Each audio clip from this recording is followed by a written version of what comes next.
You can't go out playing golf having fun. Fun. Senor, you have obviously never played Wingfoot. It don't matter if you win by an inch or a mile. Winning's winning.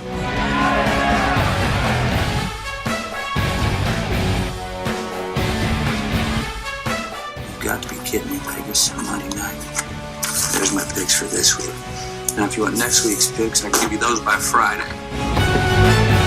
Hello, everyone, and welcome to Week 16 of the Wingfoot Locks. And I'm laughing right now because those of you who are watching us on YouTube or Facebook can see that Greg Hoyle subtly just placed an Eagles cap on top of his head as we're beginning this. Obviously, the big matchups this week, including the Dallas Cowboys and the Philadelphia Eagles for the NFC East, for all intents and purposes here.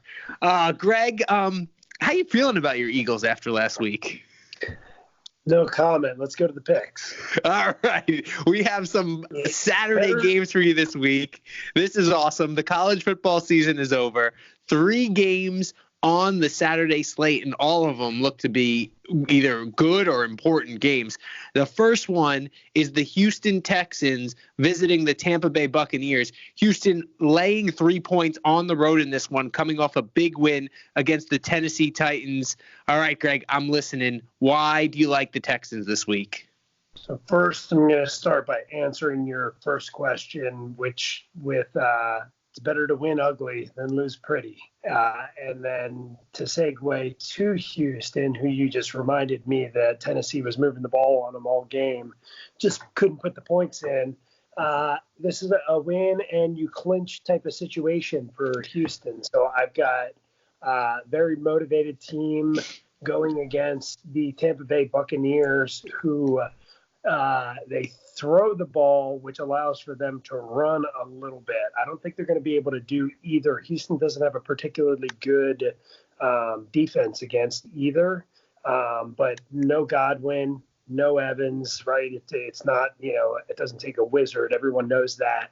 I think they adjusted the number a little bit, but it should probably be a little bit more since these aren't like the Eagles wide receivers that go out that weren't good anyway. This is Evans and Godwin. They're Pro Bowl type guys. So, I just think that Houston can clinch. And I think really if O'Brien is doing a good job and doing his job, fingers crossed, he is telling these guys, boys, go out there. Let's get the division. We can give you guys some rest next week and we'll get ready for the first round of the playoffs. So, I have to imagine that they're going to be able to do that, and that's why I'm going with Houston. And I liked Houston last week, right? They pulled off the W.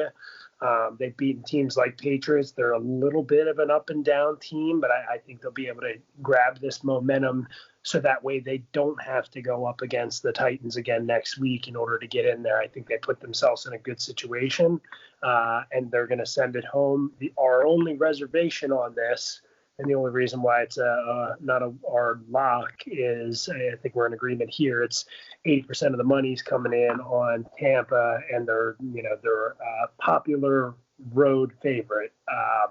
So that makes me a little bit, everyone knows about the injuries. That makes me a little bit cautious. But I just don't see, but the over was way too high and it assumed that Tampa was going to put up their typical amount of points. That's been steamed down to just under 50 as well. So I like Houston to take care of business, be able to rest some guys next week. All right, so we know that Jameis Winston has been Jekyll and Hyde this season. He leads the league in passing yards. He also leads the league in interceptions. I think he's been better of late, which has been the reason that the Tampa Bay Bucs have been better of late.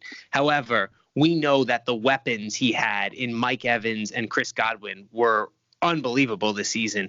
Evans just going up and getting a lot of balls that he throws up there probably prevented Winston from having even more interceptions than he already does on the year. So I think obviously we didn't have Evans going into last game. They still put up big numbers against a Detroit team that really, let's be honest, had nothing to play for in there other than pride. And they actually made a game of it coming back that game was a little more interesting than the final score. Let's not forget, they jumped out to a big lead, Tampa Bay did, but Detroit got it down to a one-score game before David Blau threw a pick six, which really kind of put the game away. I think Tampa Bay scored on their next possession too, which made it seem really lopsided in the end. I don't think that the Texans are going to do that because they have too much on the line. I think now that you throw in the Godwin injury, who did play for a little bit of that game against the Lions, and it just becomes too much to overcome for Tampa. And one other nugget I'm going to throw in here, Greg. Do you know the last time that Deshaun Watson played down in Tampa? Oh, was it a championship game? It was the national championship game where he led Clemson to defeat Alabama. So nice. He's a little bit familiar with playing down there, which is a nice little nugget. And now if he can go down there and clinch the division, wouldn't that be a great storyline? I think that the Texans stole one last week from the Titans, and I think that they can wrap up the division this week, and they're not going to let that slip away, the opportunity, because otherwise they got to play Tennessee again next week, and they don't want it coming down to that. Nope. All right. So with that, yes, again, it is a road dog. A road favorite, so it won't be our lock for this one. But we do like the Houston Texans laying the 3 points over the Tampa Bay Buccaneers. The next game on the Saturday slate is the Buffalo Bills heading to New England, who is just one win away from wrapping up the AFC East title for the 11th consecutive year, I believe. Buffalo and New England played tight earlier this year in Buffalo, 16-10 the final score. Bills coming off their win over the Pittsburgh Steelers to clinch a playoff spot. New England coming off their win against the hapless Cincinnati Bengals, where they look like they did earlier in the year. 6.5 or 6 points, depending on where you're at right now, is the number in this one. Greg is going with a little bit of a tasty teaser in this one. Tell me what we're going with, Greg, and why. Yeah, so and full disclosure, I'm not one of the people that are panicking about the Patriots. I'm really looking forward to watching this game. It feels like it's going to be one of those kind of knockdown, drag out, more of like a Steelers Ravens type of smash up type. That's of game. A good comparison. Yeah, but I want to tack on. I'm going to get it to 13.5, so I'm seeing it at 6.5, and then I want to go.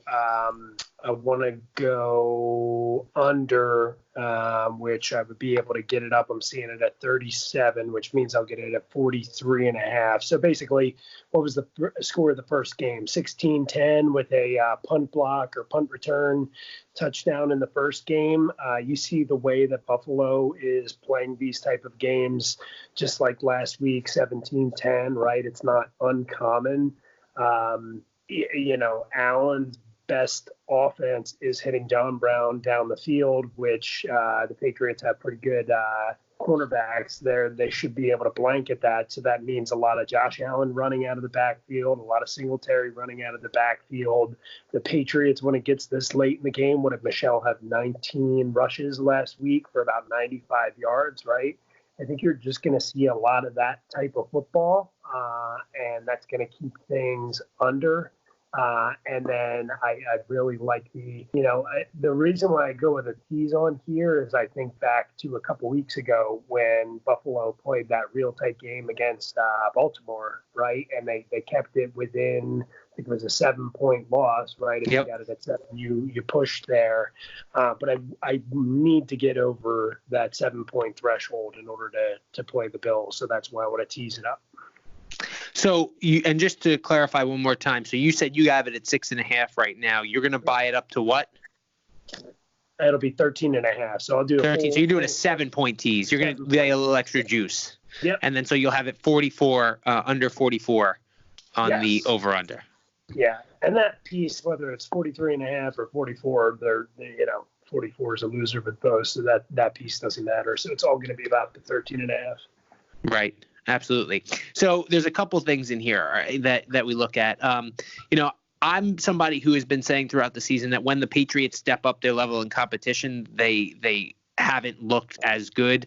I think that they have really dominated some very bad teams this season, and we saw that again last week in Cincinnati. I thought it was a really good win, and I really like that they put the ball in Josh Allen's hands for the game-winning touchdown against Pittsburgh, because they were doing everything not to get him to throw the ball against Pittsburgh. And when you think about the fact that he had, I believe it was 3 turnovers against the Patriots in the first game. And let's not forget, he got knocked out of that game. I think Matt Barkley came in and threw an interception as well. So they had 4 turnovers. The Patriots won the turnover battle by 3. I think it was 4-1 in that game in Buffalo, and ended up winning just by 6.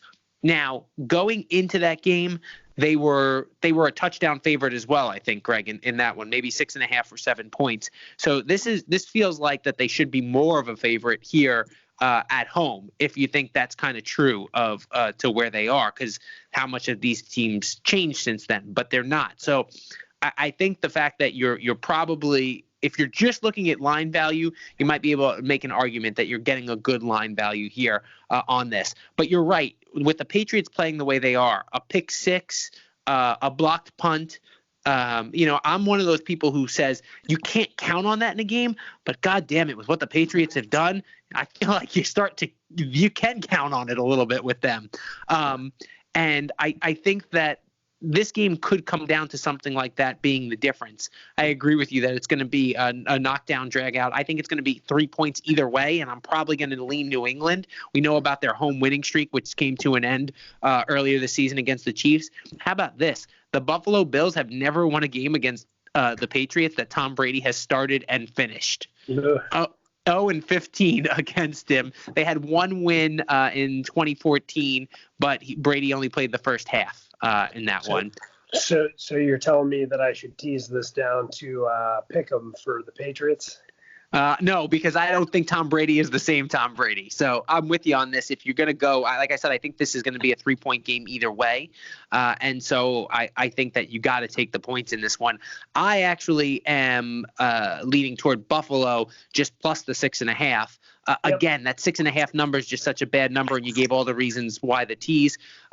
So I'm with you on this side. I can't see this game going over. I can't, because I can't see either of these teams scoring over 20 points. That would be just shocking to me unless Josh Allen just comes out and throws, 6 picks. And if anything is going to happen, I think Buffalo is going to come out on a lopsided game in this one, because they have a lot of momentum and they've been playing with some swagger this season. So I'm going to stay away from the tease. I think I'll just go with Buffalo, and I probably end up taking the under, both of them straight up. But if you need the points because you're uncomfortable with 6.5 versus 7, that's a good reason there. All right, we're going to jump ahead to Sunday. There are a lot of bad teams who look like they're in good spots for this one. And one thing as we head into the final 2 weeks of the season to think about is favorites who are going to win the game outright but not necessarily cover. And I think we're going to start to see a lot of that this week as we head into the final 2 weeks of the season, because either they want to go and they be healthy going into the big matchup next week if they're playing a bad team this week. So they just want to get a win, just want to get out of Dodge. And you have another situation in the last week of the season where if they're going into the playoffs, they just want to win proceeding, but it's more important that they don't get injured, right? If you're not playing for one of those buys, you're playing like a 3 versus a 4 or a 5 versus a 6. So those are 2 things to keep in mind when you're looking at this here. But we're going to start with a game where it doesn't really matter for any of that for these 2 teams because they don't have to worry about the playoffs. We're talking about the Atlanta Falcons coming off that big win against the San Francisco 49ers. They are laying 7.5 points at home against the Jacksonville Jaguars, who pulled off an upset against the Oakland Raiders in the final game in Oakland here. Greg, you have been pretty pleased with the football the Falcons have been playing over the last few weeks. Why? Yeah, I mean, you look at the games that they're playing. I think we talked about beforehand that you would think that after winning, after double-digit win as a double-digit dog, coming back, there's going to be a letdown situation. But the Jags just did the same thing. They went out west. They won a game that they shouldn't win. They came back home. Now they got to go up to Atlanta. So situationally, I'm not scared away by that. I think it's 4-2 since Dan Quinn stopped calling all the plays and he started delegating and letting other people do their jobs. And the teams really responded to it. So, I think what's it been? The Saints, the Niners, Carolina a couple of times. Those don't look as good anymore, but they've just been playing really solid football. And for a team that was supposed to have 8 wins at the beginning of the year, they faced a little bit of injury adversity, and I think now they're kind of truing up to be the type of 9-7 type performance team that you would expect to have.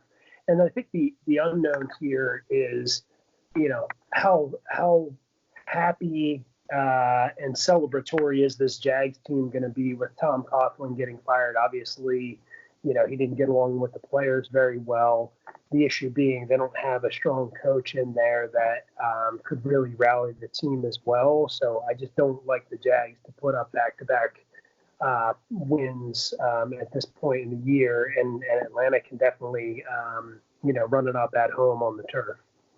Absolutely. And, one of the injuries that was big for them coming back was one of their offensive linemen. I think he was a rookie who had gotten hurt earlier in the season. I'm trying to find here, Greg, and I can't seem to find it. Maybe you can look it up for me while I drop some tidbits here. But DJ Chark, is he playing in this game, or what's his injury status?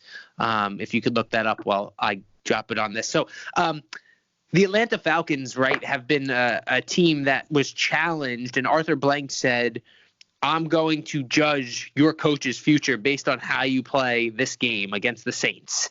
And they ended up coming out and winning that game and really just demolishing the Saints.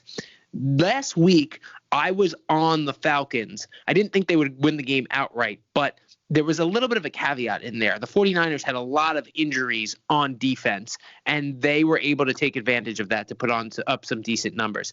That being said, you can't discount even those wins against Carolina.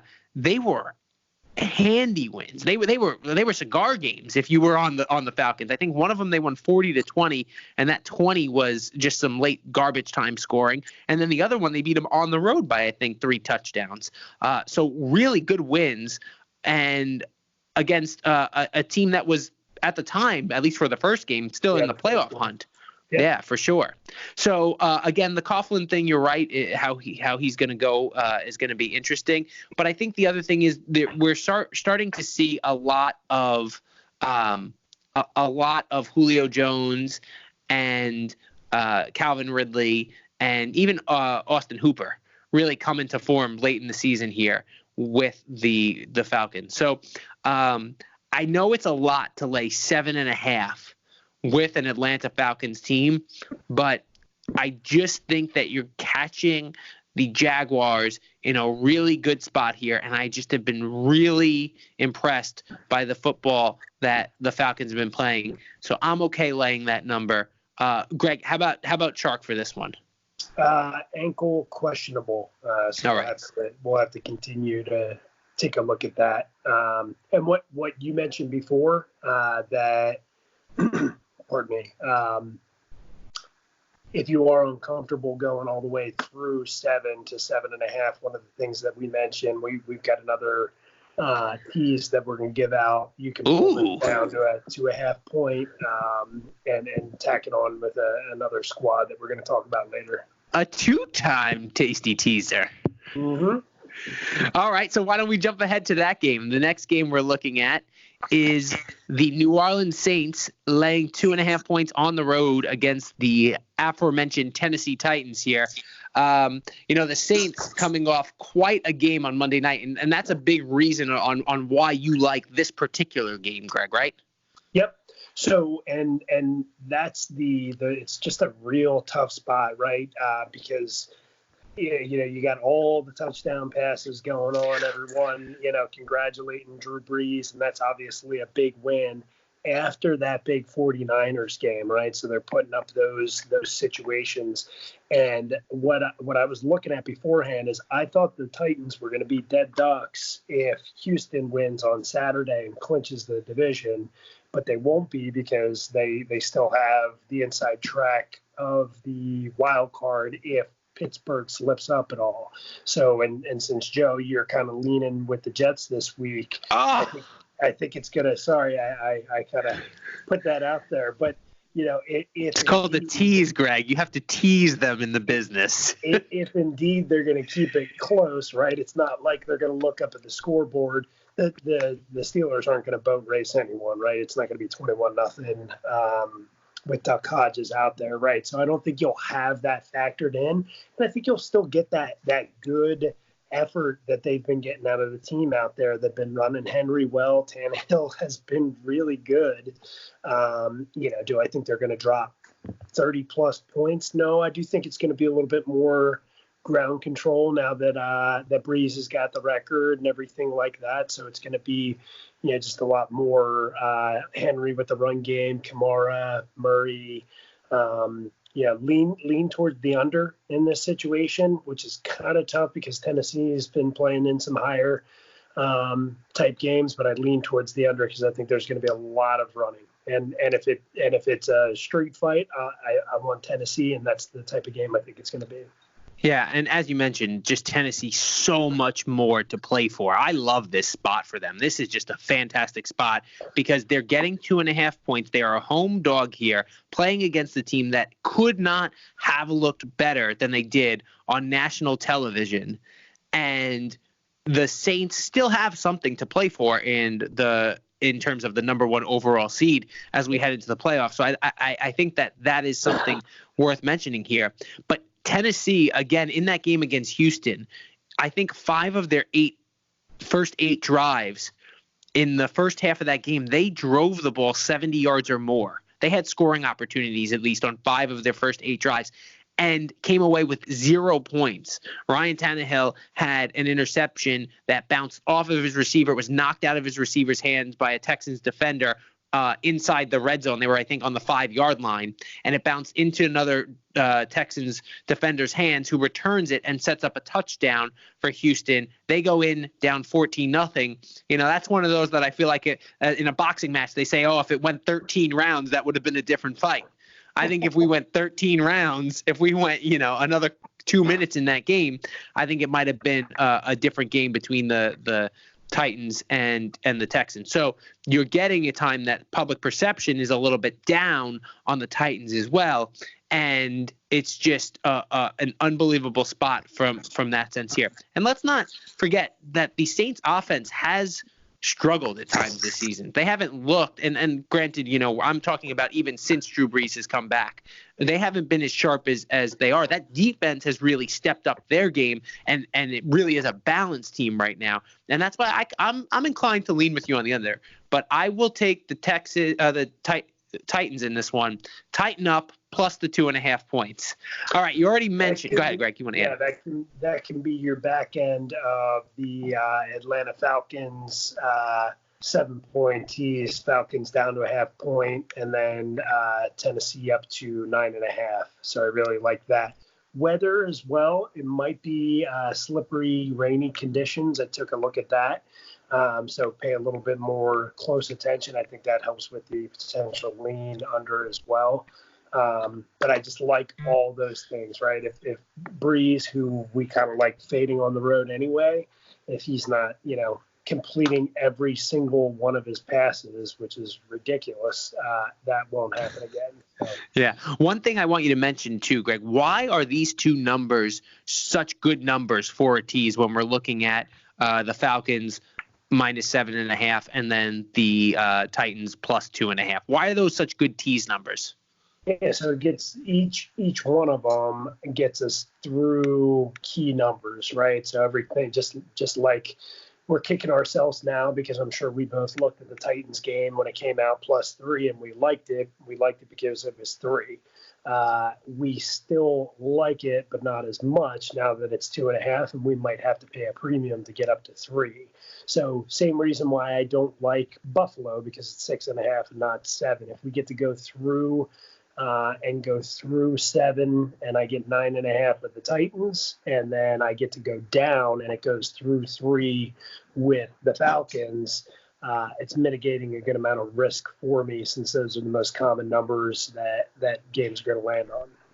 Yeah, so 3 and 7, those key numbers. If you can tease up or down through both of those numbers, definitely a big advantage on the teasers. Now, don't do it just because those are the numbers, but if you like those teams anyway, then that's a good spot to play a tease for sure. All right, with that, go ahead. If I can interject, right? So Philadelphia, for example, is at 2 or 2.5, right? I'm not including them in a damn thing that I would tease, because I think it's either going to be Cowboys blowout or Eagles small margin of victory, right? So it makes no sense if that's your read on the game. Not that I know that that's going to happen. I think those are going to be your two solutions. All right. And Greg alluded to our next game here. The Pittsburgh Steelers laying 3 points as they head to MetLife to take on the Jets. Steelers are coming off that game against Buffalo, which we talked about a little bit, really a knockdown, drag them out type of game. And then the Jets, well, they're coming off a little extra rest, but a blowout against the Ravens in a loss, 42-21. Now, look, I watched that game, Greg, against the Ravens, and I watched it pretty closely. The Jets didn't look as bad as that final score indicated. They moved the ball against that Ravens defense, and they actually had some stops. The game got out of hand. There was a 17-point line to begin with, and the final score, it really was never in doubt. And don't get me wrong, they got beat up pretty bad, but when you looked at how that game started, they were in it. They weren't afraid, right? And I think that there were a couple key plays where they just looked a little tight. Jamison Crowder on one of the first drives was wide open, dropped a touchdown pass in the end zone, and then on the very next play made an absolutely ridiculous catch on 4th down, I believe it was, that really he shouldn't have caught, but he made up for it. There were a couple 4th downs that they went for that they might not have otherwise gone for. This team is playing with nothing to lose, and I kind of like that from the Jets side. The other thing is, as you mentioned, Duck Hodges has proven he is not going to blow anyone out. That offense struggles to move the ball regardless of who they're really playing against. If you look at it, let's go look at their last 3 or 4 games. What's he been in there for, Greg, right now?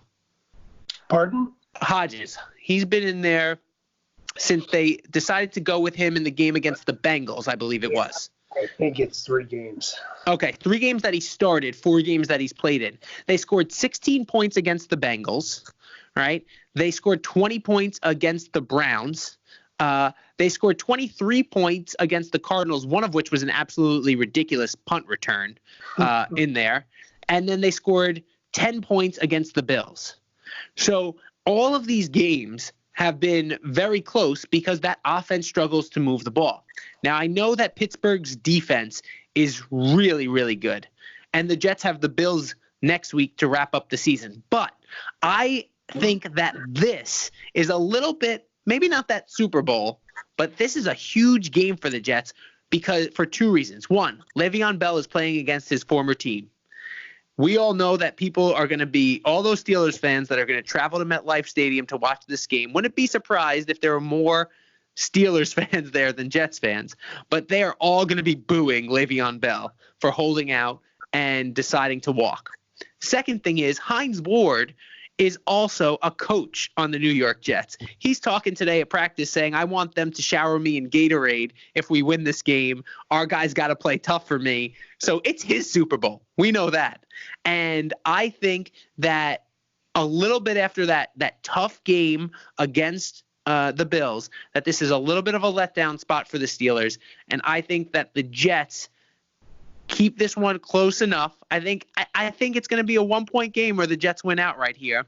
That line shouldn't be 3. I think it should be more when we're just looking at these teams. And so I'm going to go. I'll take the 3 points with the Jets at home. Greg. You've got the better feel on the Jets situation. But did I convince you to come to the New York Jets side? Because I know before we were talking about this was not something on your radar. Did I? I am not convinced of said revenge situation here. You know my feeling on running backs. I don't care. I don't care what they do. I'm not paying them. I'll take a second and third string running back, and I'll just put them in, right? I don't mind. I mean, here's the thing. I'm not on it, but I don't mind betting against Duck Hodges on the road in a hostile situation. So I do think you get a little bit of, motivation from the team.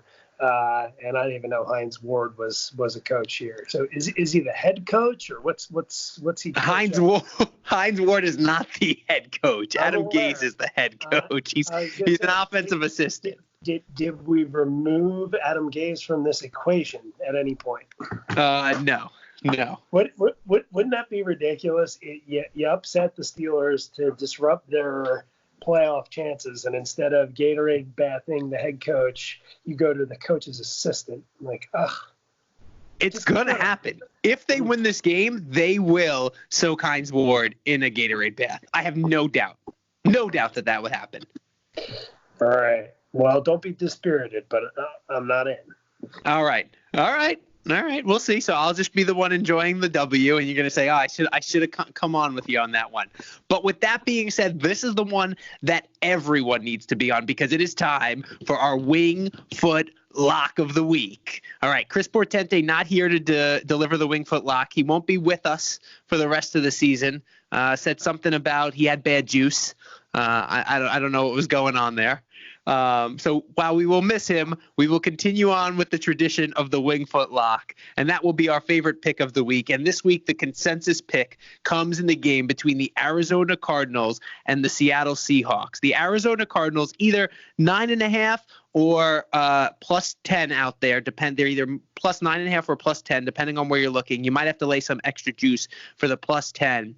And they are coming off that big win against the Browns where Kenyon Drake went absolutely nuts, where the Seattle Seahawks are coming off a win against the Carolina Panthers. So, Greg, I will let you do the honors and tell the fans which way we're going in this one. Yeah, we were looking up injuries before going into this game. Apparently, Bobby Wagner has one, but he's ignoring it, and so does about 5 other players on the defense there. But they're not as tough as Wagner, so they might not be able to play. So yeah, a lot of hamstrings, right? So that's where even if they do suit up, Quadre Diggs, Clowney, Wagner, because we know that Wagner left that game. So you saw Carolina. What was the score? It was something 30-24.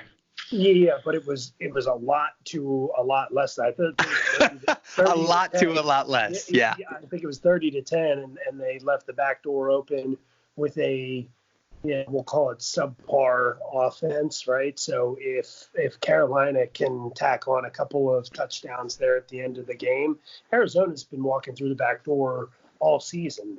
They covered against, I think it was Baltimore, right? They've been playing a lot better against the 49ers, and that's one of those other things. They've been playing pretty well, but finding ways to lose games. So we would like Arizona because of that, but primarily it's the injuries, the fact that Seattle's going to have the 49ers game the following week, right? So get a little bit of a lead, start running out the clock, just make sure you don't lose outright, and they'll be fine by that. So we think the back door is going to be very wide open. Hopefully Arizona shows up and just, gets a lead of their own, and Seattle's got to come back. But one primary thing too, Seattle's been playing better on the road this year. It's been pretty weird. And this I can't explain. I don't know what happened fundamentally, but no longer are the days that we don't pick against Seattle at home. They're not world beaters at home. They're a good team that's gotten fairly lucky this year with wins, but they haven't blown anyone out. Absolutely. I mean, look, you said it. That was the reason when we were watching the game and leading up to the game with the 49ers last week and the Atlanta Falcons, there were just too many injuries on that 49ers defense that I thought they would be able to stay in it. Yeah, I know. I see what you're putting on there as we come to the end of the podcast. What? I'm rooting for the Birds, the Cardinals. Oh, I see. Is that what you got the wrong hat there? That's a Kelly Green. You should have rebuted that because, and I don't know if rebute is a word, but Seahawks are also a type of bird. But there you go. Yeah, the birds can't lose in this one. It's like Alfred Hitchcock. Yeah. So I mean, look, you said all the things about the injuries. I think that's a big thing. Even if they are going, they're not going to be 100%. I think that this defense hasn't looked the same since Jadeveon Clowney went down for them. They've been a little bit different. And then, of course, again, just to review the fact that they are playing the San Francisco 49ers next week, which is going to be for the division either way. So definitely, I think the back door is open. They're going to look to get a win and get out of Dodge. So with that being said, I'll review our picks one more time for us. On Saturday, don't forget Saturday, Houston Texans were laying 3 points as they head to Tampa Bay to take on the Bucs. I'm on the Bills plus 6.5. Greg is going to do a teaser, taking the Bills to 13.5. A 7-point tease, going to pay a little extra on the juice and go under the total of 44. On Sunday, we are going to lay the points with the Falcons at 7.5 as they host the Jacksonville Jaguars. If you're not crazy about the points, love lumping it in a tease with the Tennessee Titans, getting them plus 8.5. I like the Titans outright as well. Think it's a great spot. Greg is on board with that. I'm on my own plane. I got a private plane that is the New York Jets, taking them plus 3. Wheels up. That's how I ride. And that will be my theme after this week when they blow out Pittsburgh. And, of course, our Wingfoot lock of the week. Take the Arizona Cardinals plus 10 points. Look, if you got to go minus 120, take it. It's going to be worth it because it's a much better number. The key numbers are always good to have. Big weekend for key numbers. So plenty of winners this week. We're going to go and take it into the fun. We're going to bring the season in for a smooth landing here, week 16 and 17. For Greg Hoyle, Joe Masseri, and RIP CP for Chris Portente. Thanks for listening to this edition of the Wingfoot Locks. Talk to you next week, everybody.